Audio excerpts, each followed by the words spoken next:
Hello guys, Vaishali home kitchen में आपનું સ્વાગત છે। આજે આપણે બનાવીશું આથેલા આમળા। તો આમળાને ચારે બાજુ આ રીતે કટ કરી લઈશું। બધા આમળાને પાણી ગરમ કરવા મૂકી દીધું છે। તો આપણે 5 મિનિટ માટે સ્ટીમ કરી લઈશું। આમળાને ઢાંકીને મૂકી દઈશું।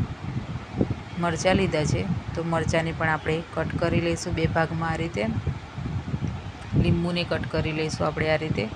સ્ટીમ થઈ ગયા છે તો ગેસ બંધ કરીને બહાર કાઢી લઈશું આપણે। એક પેનમાં આપણે 2 ચમચી ઓઇલ નાખીશું। 1 ચમચી આપણે નાખીશું રાઈના કુરિયા। અડધી ચમચી આપણે નાખીશું મેથીના કુરિયા। મિક્સ કરી લઈશું આ રીતે બ્રાઉન થાય ત્યાં સુધી। બ્રાઉન કલર બી થઈ ગયો છે તો આપણે એક બાઉલમાં કાઢી લઈશું બહાર।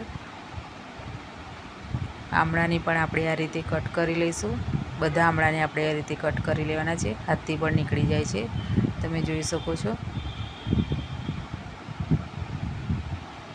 આની અંદર નાખી દઈશું આમળા ને મિક્સ કરીશું આપણે આ રીતે બરાબર મિક્સ કરતું જવાનું છે। અડધી ચમચી આપણે નાખીશું હળદર, અડધી ચમચી મીઠું નાખી દઈશું। નાખીશું આપણે લીલા મરચાં અને લીંબુ, એની અંદર નાખીશું 1 ચમચી લીંબુનો રસ।